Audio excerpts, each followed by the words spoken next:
From what we've learned from talking to people that played alongside you back in the day whenever you were with the Giants, or how Eli Manning spoke about your incredible football intelligence and your IQ, feels like you've always been a coach. Is that kind of how you viewed it? Did you know you were going to be a coach after your playing days? And how nice is it to be in a perfect fit, seemingly, with the Raiders and who you are? Yeah, I think it goes back to all of us, like sitting here on this platform. We all wanted to know the why. Right, I want to know the why, and I want to know the explanation of why I was doing something and where we were going with it.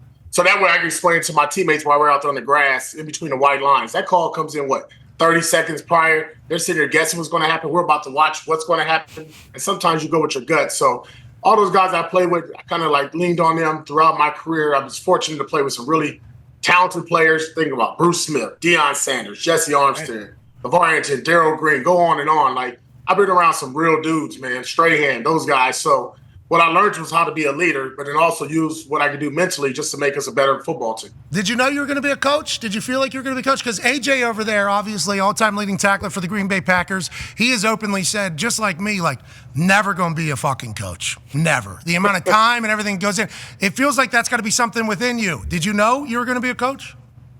Man, I love ball. It was my first love. You know what I mean? It was something I always wanted to be a part of. After I got done playing, I went into broadcasting.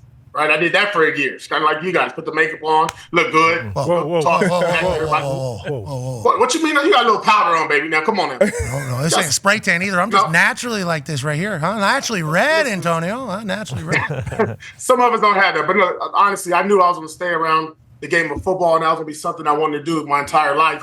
And obviously, I got a great opportunity at the lowest level, to be honest, in high school at Long Beach Poly, and then took that to Arizona State, and then obviously was blessed enough to come here with the Raiders and now be the head coach of Las Vegas. Congrats, Coach. We'd love to see it. Go ahead, AJ.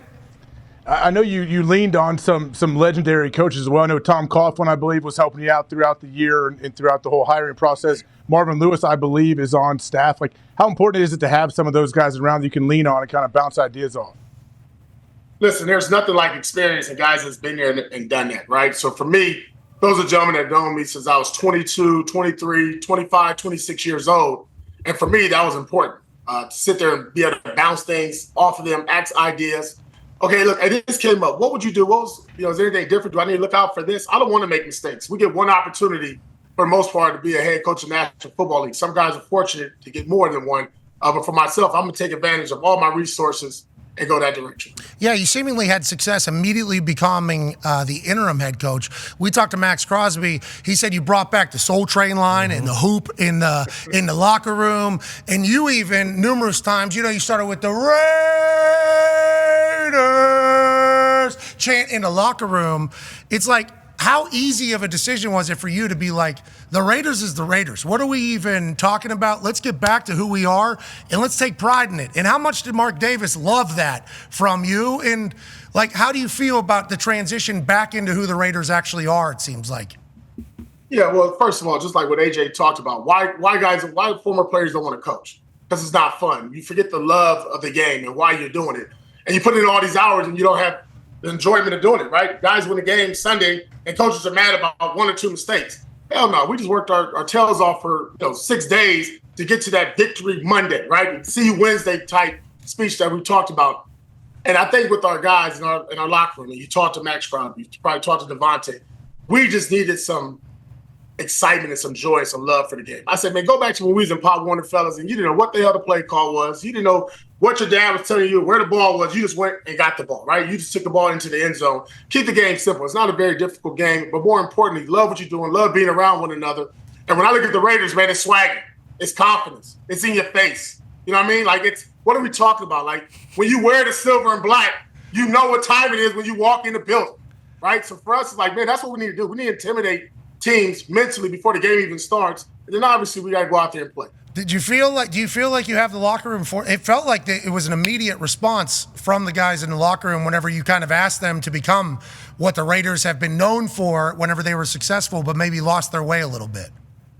Yeah, we talked about that throughout my time, 22 months as a linebacker coach, of just what it's like. Not even be a Raider, but be a pro. Like, what is it like to play the game the right way? How it sounds, how it looks, what it feels like, what it smells like. What does winning look like? What does winning stamina look like each and every week? What's a winning performance? Not just by the coaches, not by the players, but by the guy that's mopping the floor, by the kitchen, the chef. The food tastes a little better when everybody's all in, right? Hell yeah. Upstairs, we're making money when everybody feels a certain way you come in the building. So to me, it was like, listen, man, what we need to do is I need from bottom up. First floor to third floor, I need everybody all in. If you're not in, you need to go see Mark Davis and Sandra Douglas Morgan and probably get your check and get out the building. Because this is how we're going to rock from now on. And it wasn't hard, man, because that's what the guys wanted to do. That's the feeling we want. That's why we play this game. It's no different than why you're doing your show, right? You love what you do. But goddamn it, we only got a short window to play this game a certain way for this organization, this team, and this league. And this is how we're going to do it. The guys bought in, and listen, we need more wins and we want more wins, but I'll tell you what, we're going to do it with some style and flash, and we're going to do it the Raider way. Yeah, I love it. I love everything you're saying. Hey, Coach, I wish I could play for your team. Tone's got a question for you. Come on, man. You look good. Shit, come on, Yeah, you slow. I'm not passing any tests. I'm mad that you don't got the tank top on, though, man. I was like, you got the Rolex on. I was rocking mine. I'm like, come on, what are we doing? Well, you have a full sweatsuit on. Do you have a tank top on underneath? Raiders gear? Yeah. It's raining. No, it's just black. It's raining outside, so I might have to. Hey, I heard rain and cold out there. What the fuck? We were coming out there this week. It's warmer in Indiana than it is in Vegas. What's the deal? I don't know. This is on you. This is on you. Too much red. It's too much red in the city. Silver and black city.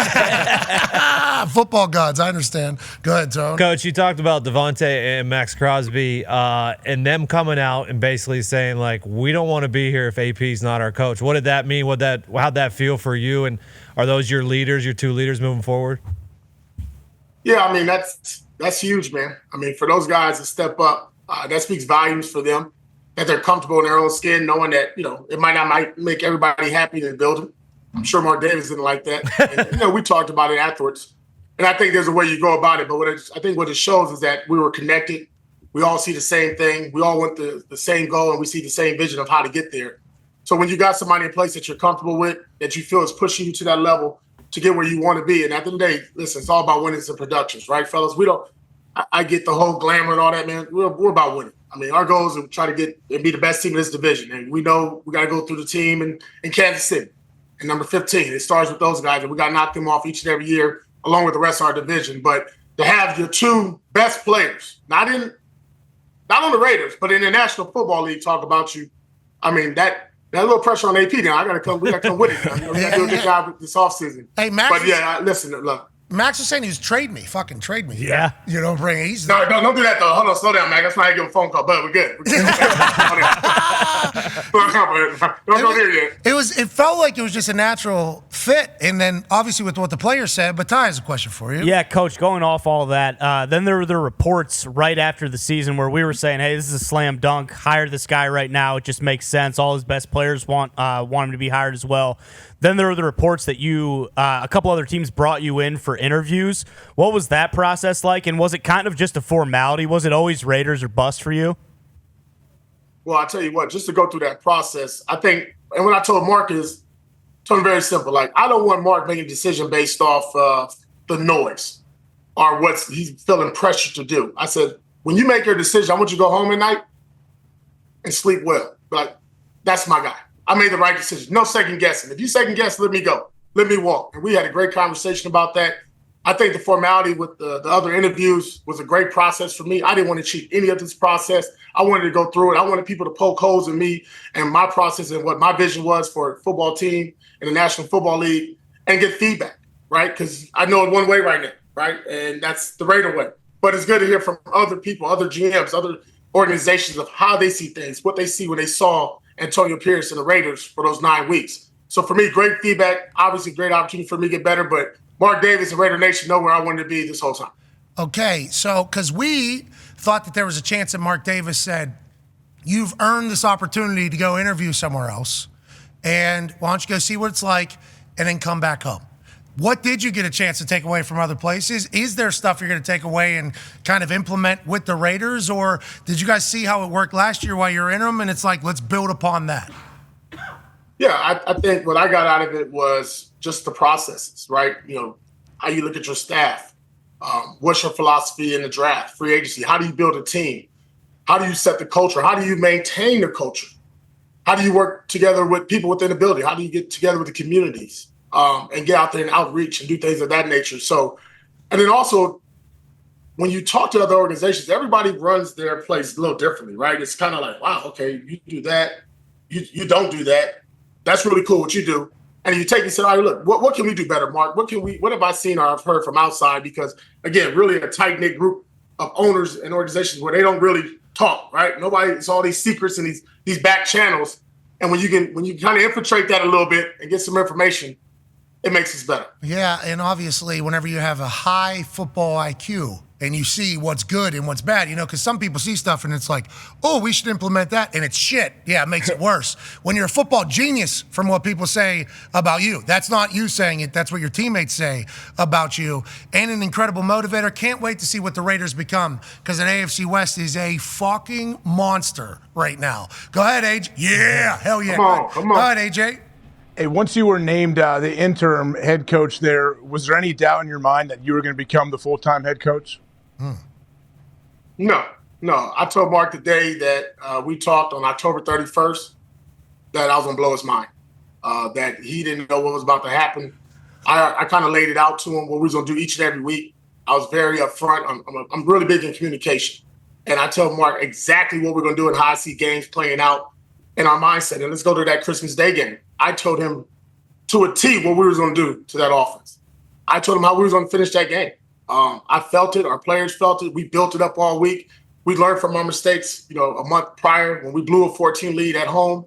I said, no, we're not doing it. We're gonna put the fear in God in that offense and have them running for their lives. And that's kind of how it played out. No different than when we got shut out at home against the Minnesota Vikings. I was embarrassed. It was very embarrassing for our organization, myself, our staff, our players. We had 4 days. I told our guys, get out the building for an hour. We walked back in that bad boy. We washed our face. We went back to work. I said, look, man, we're going to roll. I said, I didn't think it was going to be 63 now. I will say that. But I told Telesco, I said, hell, when we got to 63, I was going for 71 because I was going to go for 2 to get that record. So that was going to piss him off. But, that's just our mindset, man. And what I've done with Mark and our relationship is really, really cool because we talk a lot throughout the week. Each and every day we talk, just lines of communication, so there's no surprises. But, yes, when he gave me that job, I had no plans or thoughts to let it go to anybody else. That was not going to happen. The moxie of being a Raider seems like you're the perfect fit. Speaking of finding those, Connor has a question. Yeah, Coach, you just mentioned it with Tom Telesco. How has that relationship been early on so far working with him, and what is the vision that you guys have as a team, going forward and building it together? Yeah, it's been great, to be honest. It's been kind of a unique situation with me and him because he's going and looking at our staff, our roster, our personnel, our needs. Obviously, free agency's coming up. You got the combine, you got the draft. So he's working on his end, and I'm trying to build a staff together, right? So we kind of been bouncing things back and forth with one another. But what he does have is a lot of experience. He's been in places that they've won. Go back when he was in Indianapolis. He had a great mentor in Bill Polian. So he knows how to build a team, how to build a roster, both through the draft and free agency, and just bouncing ideas off. He knows I'm super aggressive. I'm going to sit there. I'm jumping for the stars, land on the moon. Maybe I'm on Earth at some point. But it's a great balance between us two. And it's also like I got to push him along a little bit. Like, hey, man, we're rolling. Like, this bad boy, we're in Vegas. We're rolling. Like, there's no time to wait. I'm not saying we're going to win the Super Bowl next year, but goddamn, we're going to be really competitive, and we need to get going now. Finding Raiders, it feels like there's an identity, there's a culture. Now we got to find the players that can continue to build it. Now, moving away from the Raiders, let's talk about the Raiders' home for the week. There's another team there that's in your division. And the defense pretty well. Darius has a question for you. Yeah, you played for Spags. We had Eli on, I think, last week, and he was talking about, how you guys would go back and forth at the line of scrimmage. You'll be changing blitzes from the side. What is it about that defense over there that Spags is running in Kansas City? And are you bringing some of that you did at the Giants and that defense to that Raider defense, which did a great job when you took over last year? Yeah, what you see with Spags is somebody that's going to be aggressive. The closer you get to that goal line or to midfield, that's when the heat comes down, right? That's when you get your zero pressures. That's when you get your overloads. He does a good job of always giving you the same picture, right? You see those two corners. You see Snead really physical, put his hands on guys. Hell, they're choking out every receiver he can if possible. And then you got a really good corner in McDuffie. And at the end of the day, he's got the beast in the middle. He's got Chris Jones, and they just move him up and down the line. And they got a great middle linebacker who does a really good job of just kind of orchestrating that bad boy. It reminds me of myself, listen to the mic call, listen to where the direction of the slide's going, and then flipping that bad boy going from right to left or up the middle. They got it all, and that's why you really have to give credit to what Spags has done with that defense because they're young. They're not. This is the first year they've really had a legit top 10 defense, and they've done it each and every week and really leaned on defense more than offense. And Spags got 0 conversations for head coaching, so he's just going to be there. Crazy. He's going to be there in the division seemingly forever, just doing what they're doing. Obviously, everybody's getting better in the AFC West. We're pumped about you getting added into the head coaching picture that takes place in Hawaii or wherever the hell it is every single year. Can't wait to see what you wear in that. You know, versus what Andy Reid. I got to get a little bigger, right? I got to get a little bit bigger. Right? I think so. You showing up at a drop with is the coolest thing of all time. I want to let you know that. But I had that car for a while. Like, it's crazy. Like, first of all, like, I was cool before I was a head coach.